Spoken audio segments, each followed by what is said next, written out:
मी महेंद्र मोळकर. नान्नजमध्ये आज निवडणुकीच्या काळामध्ये आज रोहित पवार यांचं पैसे वाटप चालू होतं. त्यांच्याच कारखान्याचे कृषी अधिकारी म्हणून मोहिते साहेब आहेत. तिथं पैसे वाटताना आणि त्यांनी कुणाला किती पैसे वाटायची लिस्ट वाटली.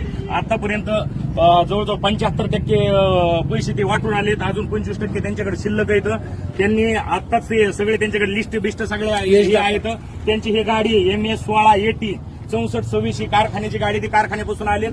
ते त्यांचे ते भापकर आहेत म्हणून पिंपरखेडचे ड्रायव्हर आहेत. ते दोघं पैसे वाटताना आता इथं सापडलेले पैशासहित आणि कुणाला वाटले कुणा नाही वाटले, कुणाला अजून वाटायचे त्यांच्या सहित सगळी लिस्ट पैशासहित आणि कागदासहित त्यांना पकडण्यात आलेला आहे. आता थोड्या वेळात आम्ही 112ला फोन केला, पोलिसांची गाडी येणार आहे आणि त्यांच्यावर जे उर्वरित सगळी कारवाई आता पुढे होणार आहे. त्यांनी आतापर्यंत जवळजवळ 10 ते